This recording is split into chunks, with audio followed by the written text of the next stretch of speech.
प्रिय विद्यार्थियों, देखिए आपने पिछली क्लास हमारी पढ़ी होगी, आपको समझ में आया होगा। इसके बाद में हम आपके लिए पिछली क्लास से संबंधित एक अंतिम टॉपिक जो उससे आपका संबंधित है चुंबक वाला, या आपका विद्युत चुंबक या आपका विद्युत धारा के लिए जो विद्युत धारा का जो चुंबकीय प्रभाव है, इससे संबंधित आपका अंतिम टॉपिक हम लेकर आए हैं, जिसका नाम है विद्युत चुंबकीय प्रेरण। क्या नाम है? विद्युत चुंबकीय प्रेरण। विद्युत चुंबकीय प्रेरण।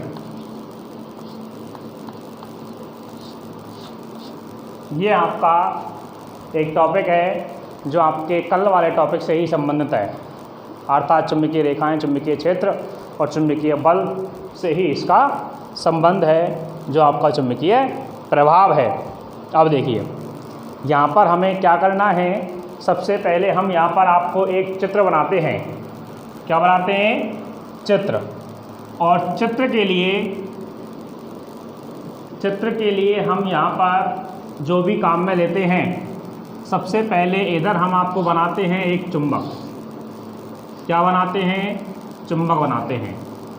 और हमें पता है कि चुंबक के कितने सिरे होते हैं? 2 होते हैं, एक साउथ और एक नॉर्थ। इसके सामने हम यहाँ पर इस प्रकार से मुड़ा हुआ एक कुंडली लेते हैं। क्या लेते हैं? इस प्रकार से आपकी मुड़ा हुआ एक कुंडली लेते हैं, और जो ये आपको उपकरण इसमें लगाया गया है, इसको हम जी बोलते हैं, अर्थात धारा मापी कहते हैं। क्या कहते हैं इसे? धारा मापी, या इसको कहते हैं गैल्वेनोमीटर। क्या बोलते हैं बेटा इसको? गैल्वेनोमीटर। और गैल्वेनोमीटर के कारण यहाँ पर हमने क्या लिया है? जी लिया है। और ये जो आपको काम में लिया गया है, इसको हम बोलते हैं कुंडली। ऐसे लिख सकते हैं, या फिर हम इसको इस प्रकार से भी लिख सकते हैं, ऊपर मात्रा लगा करके। ठीक है, तो ये क्या है? आपकी कुंडली रखी गई है। ठीक है, तो चलो पहले जो लिखा था वही लिख लेते हैं। कुंडली, ये आपकी क्या है? कुंडली रखी गई है, अर्थात एक चालक तार से मुड़ा हुआ एक संरचना बनाई गई है, और वह संरचना आपकी क्या कहलाती है? यहाँ पर कुंडली कहलाती है। जैसे कि आपने देखा होगा, जो हमारे पंखे की मोटर होती है, या हमारे पानी की जो मोटर होती है, पानी खींचने वाली, इसके बाद में आपकी जो समर्सेबल मोटर होती है, उसको जब हम खुलवाते हैं, या बाज़ार में जब वो आपका घर पर ख़राब हो जाता है, उसको सही करवाने जब हम बाज़ार में लेकर जाते हैं, तो आप उसमें देखते हो कि उसमें एक तारों का इस प्रकार से गुच्छा बना हुआ होता है। तारों का इस प्रकार से गुच्छा बना हुआ होता है, और जो उस गुच्छा बना हुआ होता है वह आपकी एक तरह की कुंडली होती है, अर्थात उसे क्या कहते हैं? हम कुंडली कहते हैं। और इसके पास में यहाँ पर एक चुंबक रखा हुआ है। हम चुंबक को जब इसके पास में ले जाते हैं, तो यहाँ पर आपको चुंबकीय रेखाएँ कहाँ? उसके एन सिरे से एस सिरे की ओर प्रवाहित होती हैं। तो यहाँ से आपकी चुंबकीय रेखाएं इस प्रकार से ऐसे निकलना शुरू कर देती हैं। देखिए ऐसे, इस प्रकार से। तो जब ये आपकी चुंबकीय रेखाएं इस प्रकार से इसमें प्रवाहित होने लग जाती हैं, तो इस कुंडली में एक धारा प्रवाहित हो जाती है। तो कुंडली में क्या होती है? एक धारा प्रवाहित होती है। किसके कारण? चुंबकीय रेखाओं के कारण। किसके कारण? चुंबकीय रेखाओं के कारण। और चुंबकीय रेखा यहाँ पर किसके कारण उत्पन्न होती हैं? क्षण चुंबक के कारण, या हम इसको चुंबक भी कह सकते हैं, या इसको क्षण चुंबक कहते हैं। देखिए, दोबारा सुनिए। एक ऐसा परिपथ बनाते हैं, या किसी परिपथ में कुंडली तथा गैल्वेनोमीटर या धारा मापी को जोड़कर बनाया जाता है। एक ऐसा परिपथ जिसमें कुंडली और धारामापी को जोड़कर बनाया जाता है। इसके बाद में एक क्षण चुंबक को हम उस कुंडली के पास में ले जाने से हम देखते हैं कि उस क्षण चुंबक के एन सिरे से कुछ रेखाएं बाहर की ओर जाती हुई निकलती हुई प्रतीत होती हैं। और ये रेखाएं कैसी होती हैं? काल्पनिक, ये हमें दिखती नहीं है, ठीक है, कल बताया था। तो ये जो आपकी रेखाएं हैं, ये जब आपकी कुंडली में से रेखाएं गुजरेंगी तो उस कुंडली में धारा का प्रवाह शुरू होने लग जाएगा, अर्थात उसके बीच में एक छोटी सी गति पैदा हो जाएगी धीरे धीरे टुकड़ों के रूप में। तो यहाँ देखिए, क्षण चुंबक और कुंडली के मध्य में एक संबंध स्थापित होता है, और जो वो संबंध होता है इससे इन दोनों के मध्य में एक गति उत्पन्न हो जाती है। क्या हो जाती है? एक गति उत्पन्न हो जाती है। और इस गति उत्पन्न होने के कारण कुंडली में धारा का प्रवाह हो जाता है, और धारा के प्रवाह उत्पन्न होने के प्रभाव को विद्युत चुम्बकीय प्रेरण कहते हैं। तो यहाँ पर जब हम लिखेंगे तो देखिए, ये आपका चित्र है, इसे यहाँ पर हम कह सकते हैं इसका परिपथ चित्र।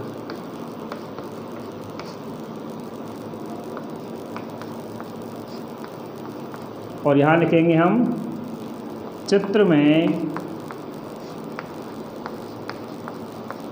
एक धारामापी तथा कुंडली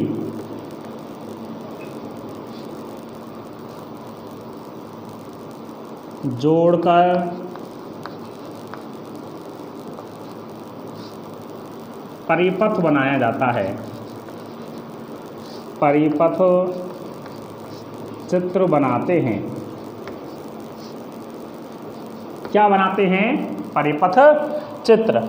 अब जब हम इसकी क्रियाविधि पढ़ेंगे तो क्रियाविधि में हम देखते हैं कि यहाँ पर एक धारामापी जोड़ा गया है और एक कुंडली जोड़ी गई है। इसके बाद में जब इसकी क्रियाविधि पढ़ते हैं तो कुंडली के पास में क्षण चुंबक के एन सिरे को ले जाने से उस कुंडली में धारा प्रवाहित हो जाती है, और उस धारा प्रवाह होने के कारण कुंडली में उत्पन्न एक दिशा बन जाती है।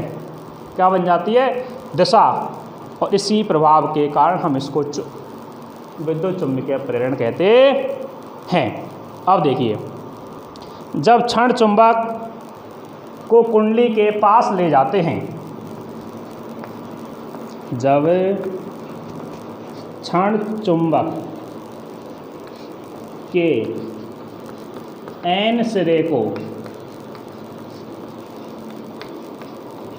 कुंडली के समीप ब्रैकेट में पास ले जाते हैं तो धारामापी में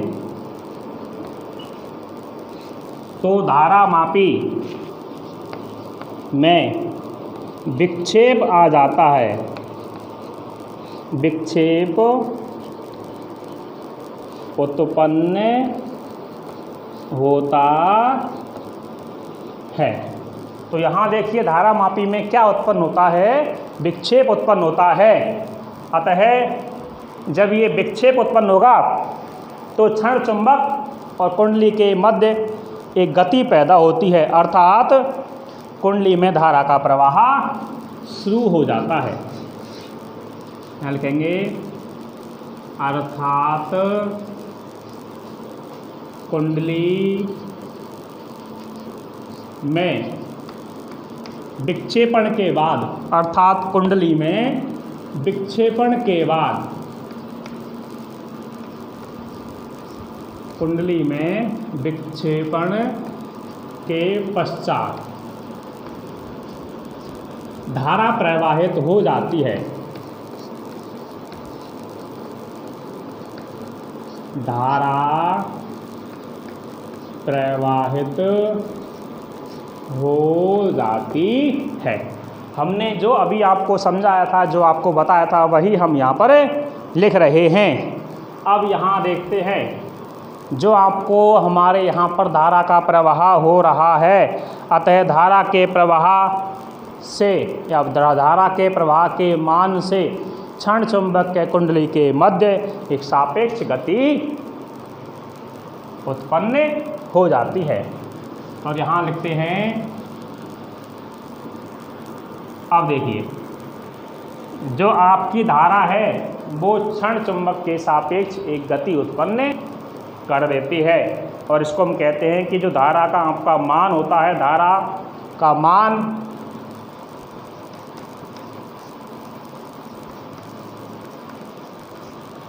वह क्षण चुंबक, धारा का मान वह क्षण चुंबक तथा कुंडली, धारा का मान वह कुंडली के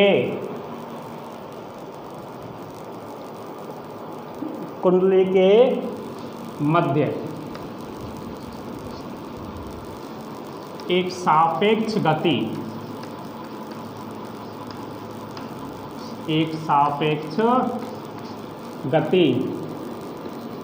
उत्पन्न हो जाती है। क्या उत्पन्न हो जाती है? एक सापेक्ष गति। और जो ये सापेक्ष गति है, यही किसका प्रभाव है? विद्युत चुम्बकीय प्रेरण का प्रभाव है। अब लिखते हैं कि किसी कुंडली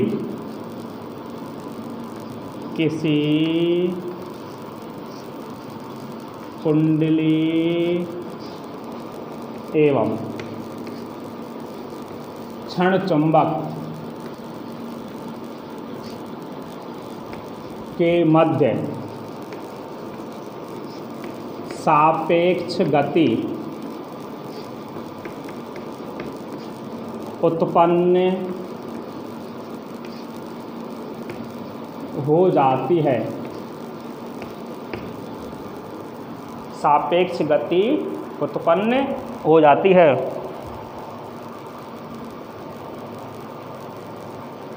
जिसका यह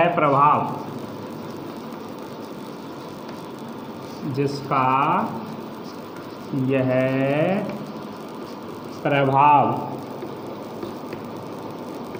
विद्युत चुंबकीय प्रेरण कहलाता है।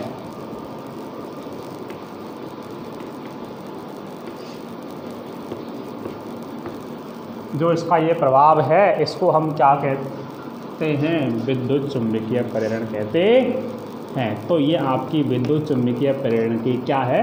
परिभाषा है।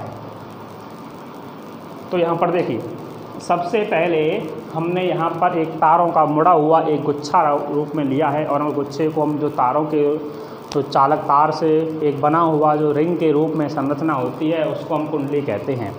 और इस कुंडली को हम जोड़ देते हैं धारा मापी से। अब इसके बाद में हम जब इसको समझते हैं तो इसकी जो क्रिया विधि है, वो क्रिया विधि क्या है, हम ये देखते हैं। देखिए, जैसे कि ये आपकी कुंडली है, इसमें यहाँ आपका गैल्वेनोमीटर से इसको जोड़ा हुआ है, और मान लीजिए ये आपकी चुंबक है, ये इसका N सिरा है, पीछे वाला इसका S सिरा है। जैसे जैसे हम चुंबक को इसके पास में लाते हैं तो चुंबक से निकलने वाली चुंबकीय बल रेखाएं, तो चुंबक से निकलने वाली चुंबकीय बल रेखाएं जो कि चुंबक के N सिरे से S सिरे की ओर प्रवाहित होती हैं, और इन चुंबकीय रेखाओं के कारण कुंडली में एक धारा उत्पन्न हो जाती है। और उस कुंडली में धारा उत्पन्न होने के कारण किसमें धारा मापी में कुछ विक्षेप आ जाता है, और जब आपके धारा मापी में जब विक्षेप आता है तो इस विक्षेप के कारण ही हम यहाँ पर कहते हैं इसमें एक सापेक्ष गति उत्पन्न हो जाती है। और जो सापेक्ष गति उत्पन्न होती है, वो सापेक्ष गति आपकी कुंडली और क्षण चुंबक के मध्य होती है, और यही जो आपका प्रभाव है विद्युत चुम्बकीय प्रेरण कहलाता है। जो आपका ये प्रभाव होता है, इस प्रभाव को हम विद्युत चुम्बकीय प्रेरण कहते हैं। इसके बाद में हम यहाँ पर देखेंगे, यदि ये आपकी प्रक्रिया बार बार दोहराई जाती है तो इससे आपका एक फ्लक्स पैदा होता है, और उस फ्लक्स को हम बोलते हैं चुंबकीय फ्लक्स। इसको उतार लीजिए बेटा। इसके बाद में हम यहाँ पर आगे जो इसकी परिभाषा लिखेंगे वो चुंबकीय फ्लक्स की परिभाषा लिखेंगे। तो इसको उतार लें। क्रियाविधि आपको समझाई गई है और वही उसी क्रियाविधि से ही हमने आपको ये लिखा है और आपके चुंबकीय प्रेरण की परिभाषा भी आपको बताई गई है। इसके बाद में हम यहाँ पर एक परिभाषा और लिखेंगे, उसको हम बोलते हैं चुंबकीय फ्लक्स। तो यहाँ पर जब हम इसकी परिभाषा लिखते हैं तो यहाँ आप देखिए चुंबकीय फ्लक्स की जब हम यहाँ पर लिखेंगे परिभाषा,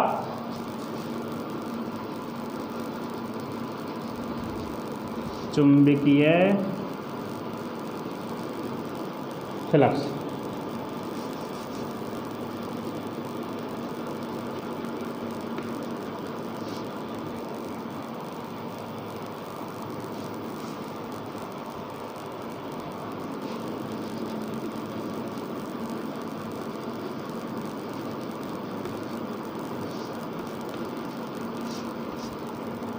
ये आपका यहाँ पर जो चुंबकीय फ्लक्स दिया गया है, अर्थात हम इसे बोलते हैं मैग्नेटिक फ्लक्स। क्या बोलते हैं इसको? Magnetic flux. तो यहाँ पर जो आपकी ये प्रक्रिया बार बार दोहराई जाती है तो इससे एक आपका नया क्षेत्र उत्पन्न होता है और जो आपका क्षेत्र उत्पन्न होता है उसको हम चुंबकीय फ्लक्स कहते हैं। तो यहाँ पर जब हम इसकी परिभाषा लिखेंगे तो किसी चुंबकीय क्षेत्र में रखे पृष्ठ से, किसी चुंबकीय क्षेत्र में पृष्ठ से क्या प्रभावित करेंगे? हम धारा प्रभावित करेंगे। क्या प्रभावित करेंगे? धारा प्रभावित करेंगे। और आपकी धाराओं से क्या निकलती है? चुंबकीय बल रेखाएं। तो देखिए किसी चुंबकीय क्षेत्र में पृष्ठ से चुंबकीय रेखाएं, चुंबकीय रेखाएं प्रवाहित होती हैं। चुंबकीय रेखाएं या चुंबकीय रेखाओं की संख्या, चुंबकीय रेखाओं कर लीजिए, चुंबकीय रेखाओं की संख्या उस पृष्ठ से प्रवाहित होती है। रेखाओं की जो संख्या है, रेखाओं की संख्या पृष्ठ से संबद्ध चुंबकीय फ्लक्स कहलाती है। दोबारा देखिए, किसी चुंबकीय क्षेत्र में पृष्ठ से चुंबकीय रेखाओं की संख्या उस पृष्ठ पर, उस पृष्ठ की चुंबकीय फ्लक्स होती है। ठीक है, अर्थात यहाँ हमने कुंडली को रखा गया है, अर्थात हम कुंडली को न रखते हैं और कुंडली के अलावा हम कोई वस्तु रखते हैं और हम कहते हैं कि उससे आपकी जो रेखाएं निकलती हैं तो उस रेखाओं से आपका इसमें फ्लक्स पैदा होता है और उसी फ्लक्स को हम क्या बोलते हैं? चुंबकीय फ्लक्स कहते हैं। जैसे आपने अपने देखा होगा कि जैसे कि आपका ये पंखा चल रहा है, जैसे हमारे यहाँ ऊपर पंखा चल रहा है, तो इस पंखे के अंदर जब हम पंखे को खोलते हैं, इसका पंखड़ियों को खोलने के बाद में जो छोटे अंदर वाला जो बॉक्स रहता है, इस बॉक्स को जब ओपन करते हैं तो बॉक्स को ओपन करने के बाद में यहाँ आपके इसमें बीच में एक तार लिपटे हुए होते हैं और उस तार के चारों तरफ आपकी एक चुंबकीय क्षेत्र बन जाता है और जिसके कारण इसमें गति पैदा हो जाती है। क्या पैदा होती है? गति। और ये गति पैदा किसके कारण होती है? इसके चुंबकीय क्षेत्र के कारण। और चुंबकीय क्षेत्र के कारण जब गति पैदा होती है और यह गति आपकी बार बार दोहराई जाए तो वहाँ आपका अधिक चुंबकीय क्षेत्र से या किसी चुंबकीय क्षेत्र में वस्तु को रखने से वस्तु में चुंबकीय धाराएं प्रवाहित होती हैं और चुंबकीय धाराएं प्रवाहित होने से ही चुंबकीय फ्लक्स का निर्माण होता है और जिससे ये गति पैदा कर देते हैं। इसके बाद में यहाँ पर आपका ये टॉपिक ख़त्म होता है, तो बेटा आप इसको एक बार उतार लीजिए। इसके बाद में हम आपको इस पाठ का एक अंतिम टॉपिक करवाएंगे जो आपके इस पूरे पाठ का ही अंतिम टॉपिक है और वो आपका रहेगा विद्युत धारा जनित्र। उतार लीजिए इसको। इसके बाद में हम आगे की ओर चलेंगे।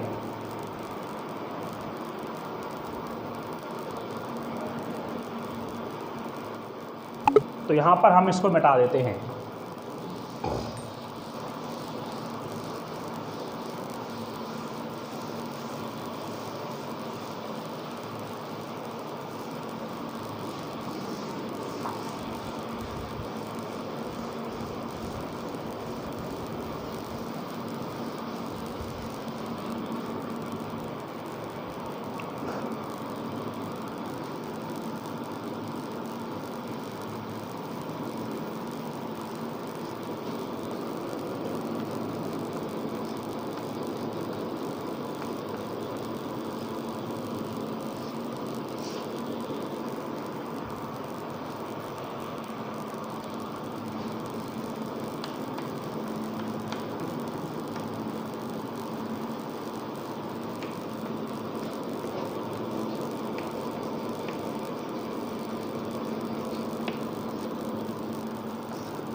और इसको हम बोलते हैं इलेक्ट्रिक करंट जनरेटर।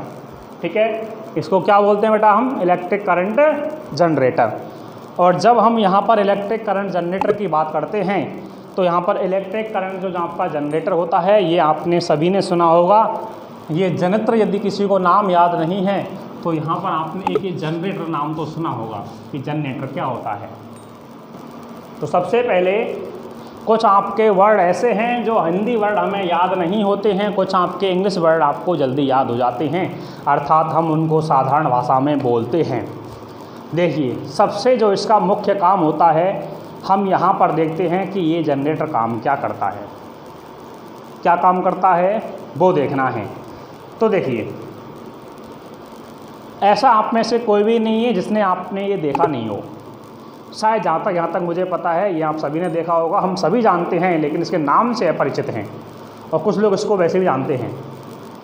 तो जैसे हम कई बार मैरिज गार्डन या मैरिज होम या किसी शादी पार्टी या फंक्शन में जाते हैं तो वहाँ हम देखते हैं, या अपने घरों पर जो हम कुछ प्रोग्राम करते हैं तो एक हम देखते हैं वहाँ पर जो लाइट होती है, डेकोरेशन होता है, तो उस लाइट डेकोरेशन हम किसके आधार पर करते हैं? बिजली के आधार पर। किसके आधार बेटा? बिजली के आधार पर। क्योंकि हमें उसको चलाने के लिए लाइट लगाते हैं, डेकोरेशन करते हैं, वहाँ हम कैमरा भी यूज करते हैं, आपकी लाइट भी लगाते हैं, ठीक है, हॉल में भी लाइट लगाते हैं, बाहर भी लाइट लगाते हैं। यदि रात्रि का समय है तो इसकी सजावट के लिए हम लाइट का उपयोग करते हैं। और लाइट का उपयोग आपको कहाँ से मिलता है? यदि आपका प्रोग्राम चल रहा है और उसके बाद में यदि आपकी उसी चलते हुए प्रोग्राम के अंदर यदि आपके यहाँ पर जो लाइट चली जाती है, लाइट क्या हो जाती है? बंद हो जाती है, अर्थात आपकी लाइट चली जाती है, तो हम उसमें देखते हैं कि आपका जो डेकोरेशन है, अर्थात आपका प्रभाव है बिजली का, वो सारा वहाँ पर बंद हो जाता है।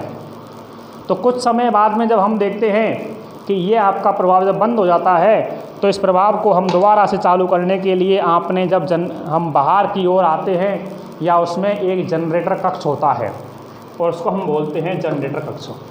ठीक है, तो ये जनरेटर क्या करता है? ये जनरेटर आपका डीजल से चलने वाला होता है। इसको हम किससे चलाते हैं बेटा? डीजल से।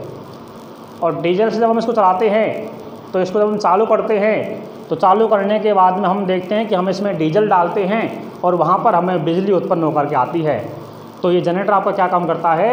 डीजल से विद्युत ऊर्जा उत्पन्न करता है। और यहाँ पर आपका जो डीजल है वो क्या है? आपका यांत्रिक ऊर्जा है। तो सबसे इसका मुख्य काम क्या हुआ? यह एक ऐसी युक्ति है या यह एक ऐसा उपकरण है जो यांत्रिक ऊर्जा को विद्युत ऊर्जा में रूपांतरित कर देता है। क्या कर देता है? यांत्रिक ऊर्जा को विद्युत ऊर्जा में रूपांतरित कर देता है।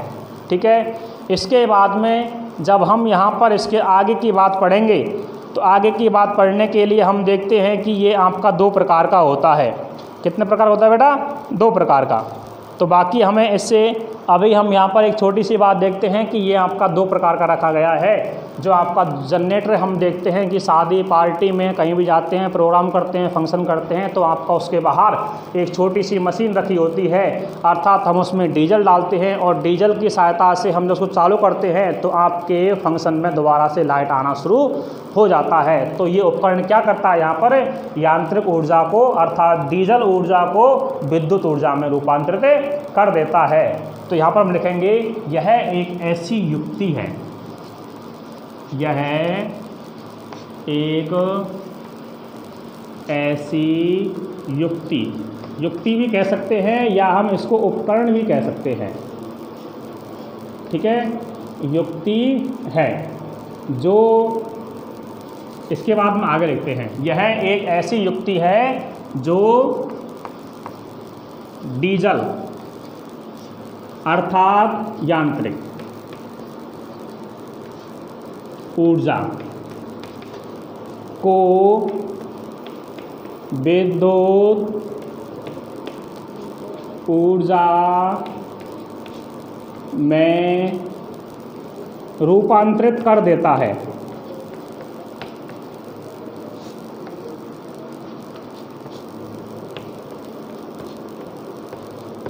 अब आपको ये समझ में आ गया होगा कि आपका विद्युत जनरेटर क्या होता है, कहाँ इसका उपयोग करते हैं, या आपने इसके अलावा जब हम इसका और उदाहरण देंगे तो हम ये देख सकते हैं कि जैसे हम बैंकों में जाते हैं, कहाँ जाते हैं, बैंकों में, तो बैंकों के बाहर या बैंक के बाहर आपका एक बड़ा सा उपकरण रखा होता है और उस उपकरण को हम देखते हैं कि वो आवाज़ बहुत कम करता है, इसलिए उसका नाम क्या होता है, साइलेंट जनरेटर होता है। अर्थात हम इस क्रियाविधि को आगे की ओर बढ़ाते हैं। ठीक है, तो आप उससे हमें क्या है, बिजली उत्पन्न होती है और वो भी आपका क्या होता है, इलेक्ट्रिक जनरेटर होता है।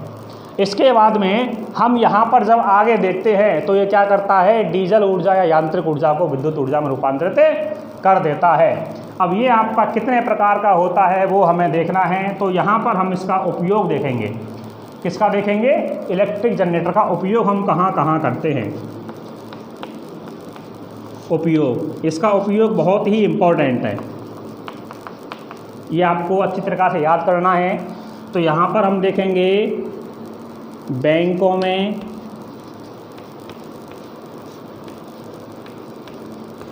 उद्योगों में, उद्योग क्षेत्रों में,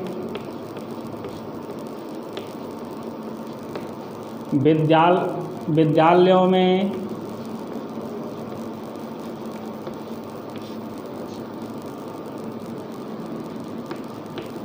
इसके बाद में विद्यालयों के बाद में हम क्या बोलते हैं, आपके जो भी आपके महाविद्यालय, आपके कॉलेज होते हैं, ठीक है, महाविद्यालय।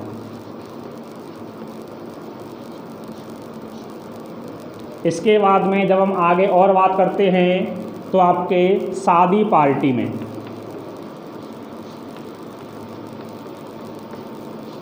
या आपके मैरिज गार्डन या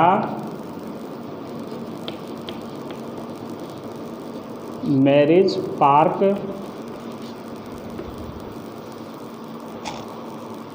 या मैरिज हॉल।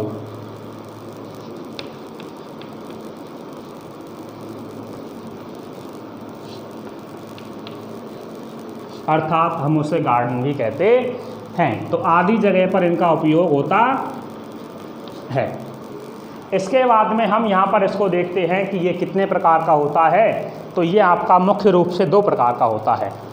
इसके प्रकार कितने होते हैं, 2 होते हैं। इसके मुख्य रूप से 2 प्रकार होते हैं।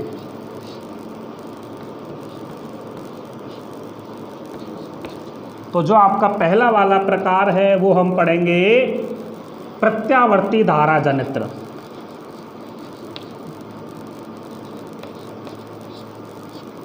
प्रत्यावर्ती धारा जनित्र, अर्थात हम इसको बोलते हैं अल्टरनेटिंग करंट जनरेटर।